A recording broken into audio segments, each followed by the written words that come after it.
It's not our usual place of broadcast. Where am I? We'll soon find out. Welcome to the after show.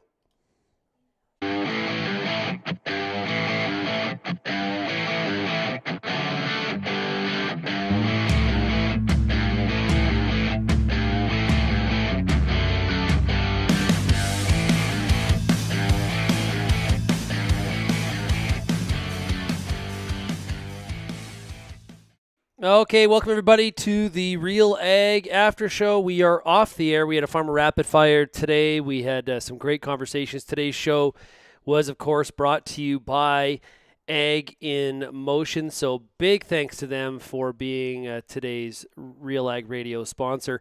Ag in Motion is back and in person. Join them July 19th through the 21st for Western Canada's largest outdoor farm show with over 500 exhibitors and 100 plus acres to explore. Kick some tires, get your hands in the dirt, and see what's new in agriculture at Ag in Motion happening this July. And Kelvin Hepner and Brittany Warner from Real Agriculture will be on location at Ag in Motion, looking to bring a whole bunch of content back to everybody in the Real Agriculture audience. And that is one of the really, really good shows that are on the calendar and the docket. So I know they're really looking forward. There's lots of planning already underway, and they're ready to take it all on.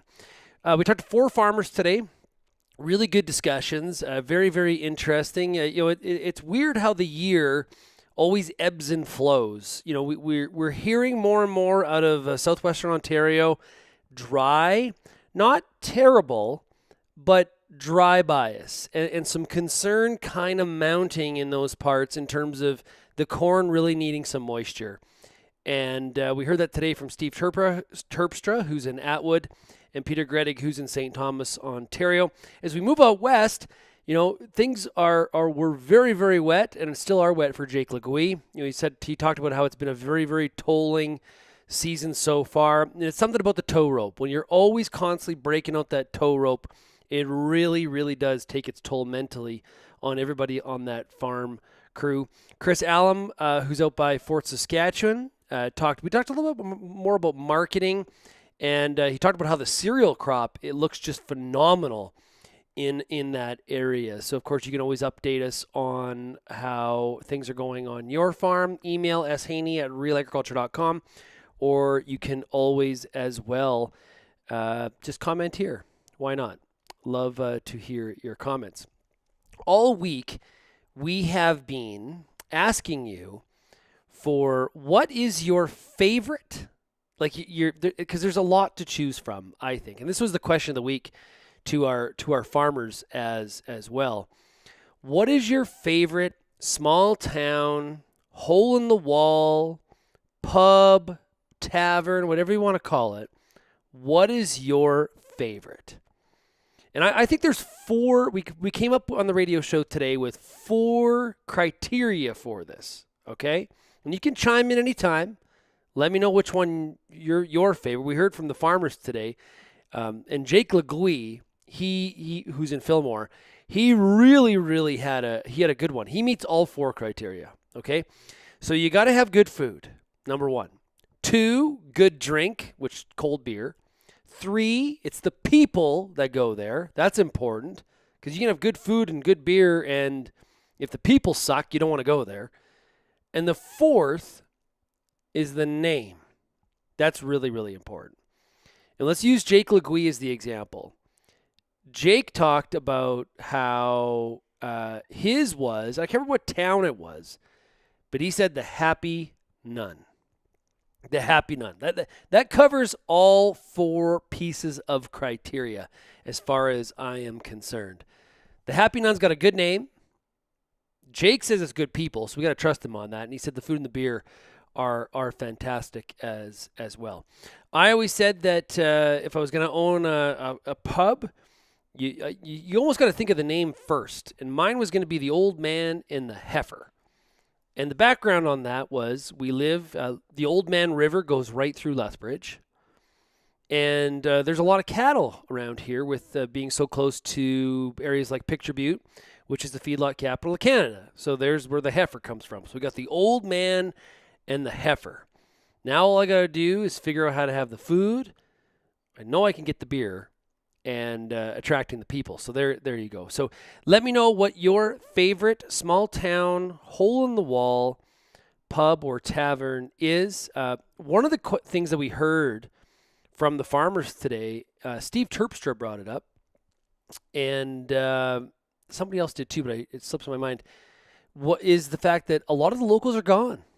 Yeah, a lot of the old places have closed down, and people choosing more to go now to like chains, and they like that predictability.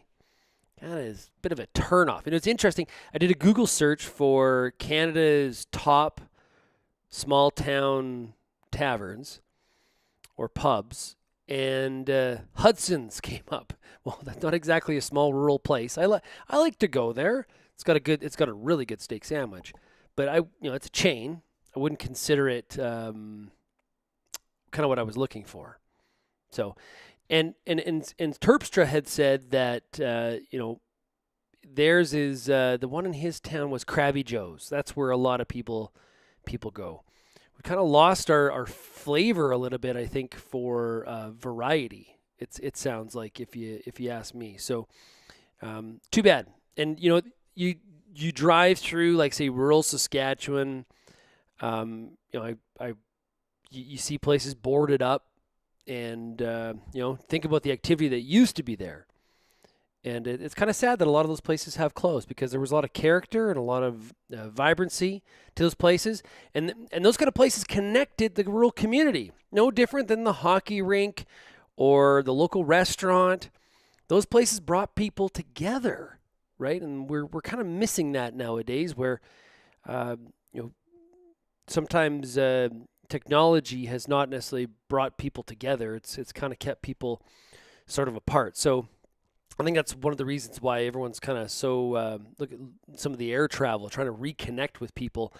People excited to be back at farm shows, as an example, for sure. So a lot of those local places shutting down, which is really, really too sad.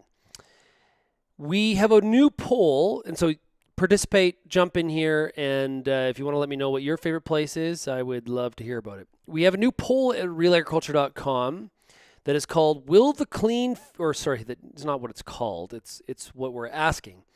Will the clean fuel regulations be a net positive for Canadian agriculture?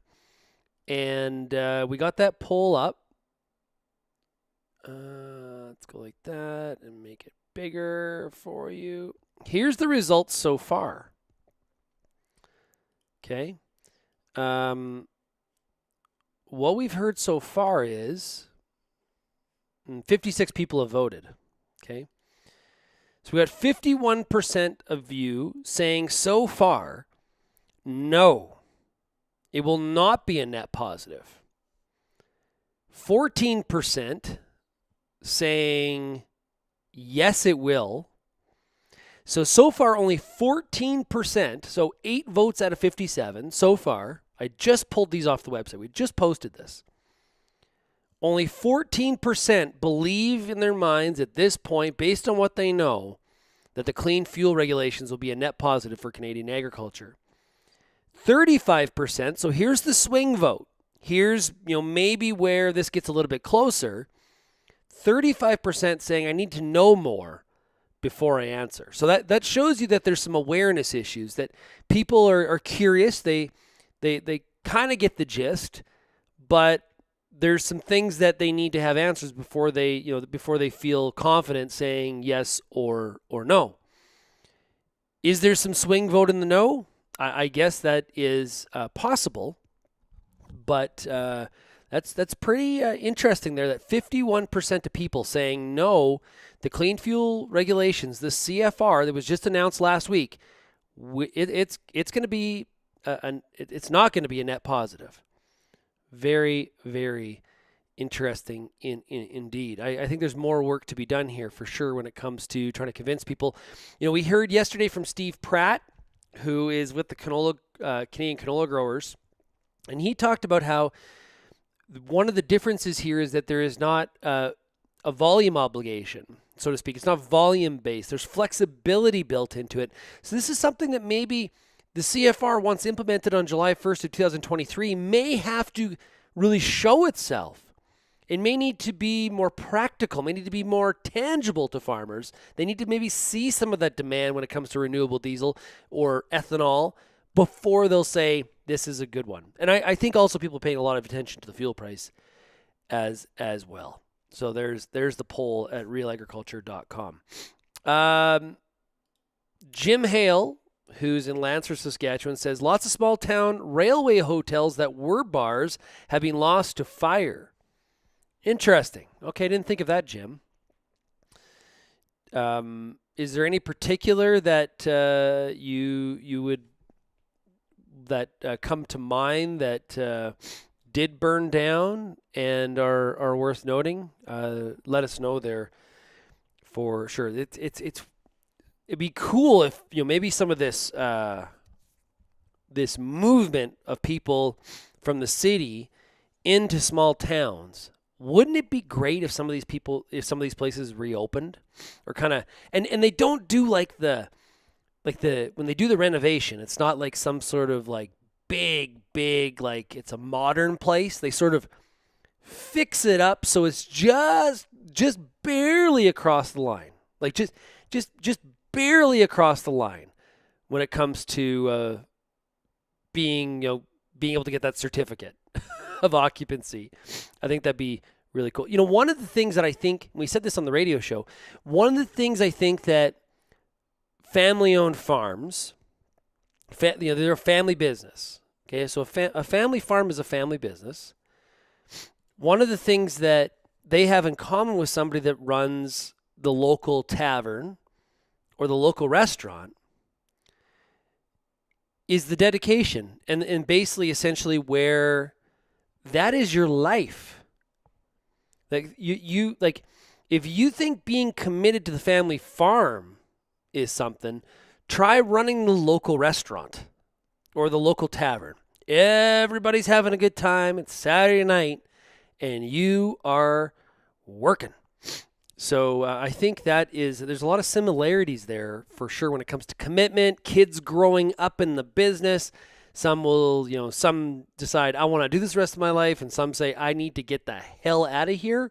Sort of sounds like what some farm kids say, that want to do something else with their life. So I think there's definitely some similarities there for sure. Let's get to some of the news. We didn't do the news today on the radio show, but there's definitely some things that are for sure worth noting. Embattled UK Prime Minister Boris Johnson agrees to resign. His office said on Thursday. I watched some of the press conference. It ends an unprecedented political crisis over his future that has paralyzed Britain's government. And that happened today. I think he's saying he's going to stay on until a new... sorry, my allergies are terrible here. I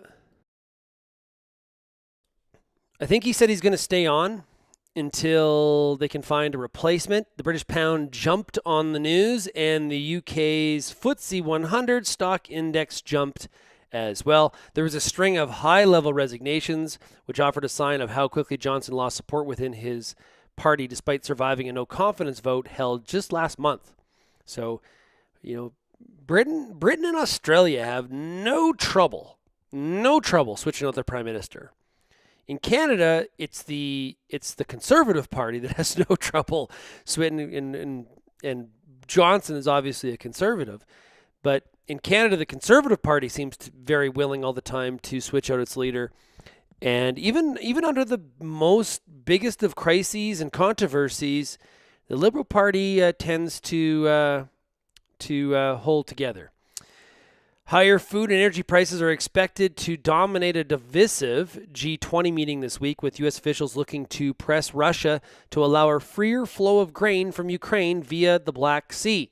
Many nations, including China, have avoided criticizing Moscow, in part because of the relationships in energy, grain, and military supplies. Meanwhile, U.S. Secretary of State Antony Blinken is set to meet with counterparts from the world's leading economies on the Indonesian island of Bali, while avoiding Russian Foreign Minister Sergei Lavrov, U.S. officials said, according to Pro Farmer. Yeah, tough. Have a meeting in Bali. Yeah, I'll go. I'll go to the G20. Yep. Really another meeting. Let me think. Calendar looks to be clear. Yep. I'll go to Bali for sure. Russia widens advance on Ukraine wheat fields. Russian military advances are threatening fields in southern and eastern Ukraine which is some of the most fertile in the country and are located in the country's primary growing regions for winter wheat, according to market analysts and researchers. Syngenta sows food self-sufficiency for China with IPO via a $10 billion offering to fund acquisitions and R&D with a focus on seeds. I believe that offering, that IPO, is going to be actually in China. And it's interesting. Syngenta was bought by ChemChina. I remember when Syngenta went private with that purchase, I remember doing interviews with some of the Syngenta Canada people talking about how, and some of the global people, because I remember being at a media summit in North Carolina at the time, and them talking lots about the fact that, hey, this was going to be great that they were private. It would allow them to not, have to worry about quarter to quarter and that kind of stuff. So, yeah, interesting that they have come up with that new strategy. So earlier this week, we heard from the Saskatchewan stock growers who asked the federal government to basically start an investigation into the entire meat value chain and really look at the money flow and pricing and who was making margin, who wasn't, and the whys and the whats of all of that. This story, Smithfield settles on price fixing charge. Smithfield Foods has reached a $42 million settlement with several restaurants that claim the meat processor conspired to inflate pork prices, reports Brownfield. The U.S. District Court of Minnesota, and the settlement does not indicate wrongdoing against Smithfield. So settlement does not mean guilt. That's I think something that is important there. But obviously, some people are probably going to interpret that way. Sometimes a settlement is just sort of minimizing your risk, right? You're hedging. It's like, we don't know which way this is going to go, and we're going to basically take this $42 million loss, and maybe sometimes your first loss is your best loss. This is an interesting story. I found this at farms.com.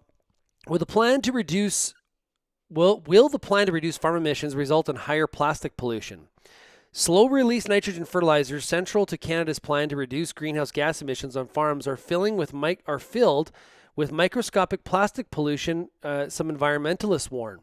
The high-tech granular fertilizers are coated in a thin layer of plastic designed to slow down the release of nitrogen into the soil, making it easier for plants to absorb.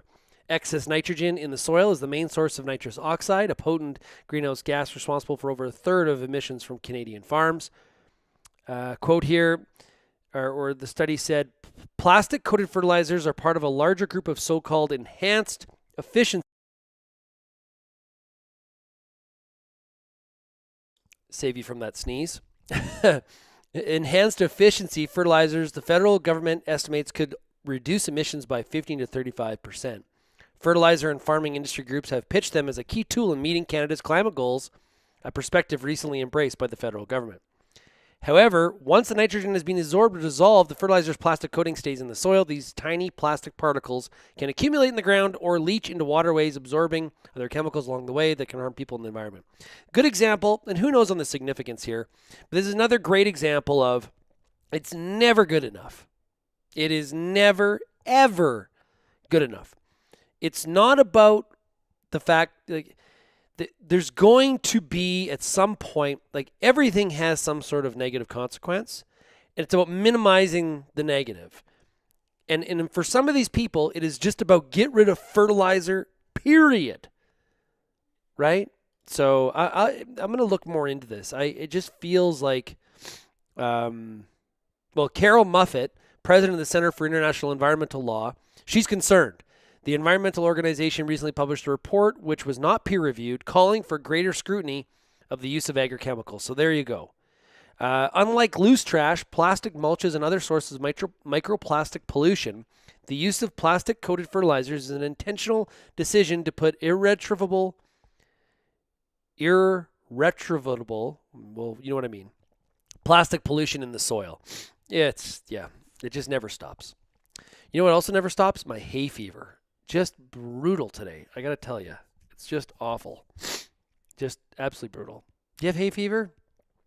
It's just, yeah, it's nasty. Okay. And last story that I had here. Here's one. The U.S. Chamber of Commerce is calling on President Joe Biden to help resolve a dispute between the country's Class 1 railroads and 12 rail unions to avert a possible rail strike beginning July 18th.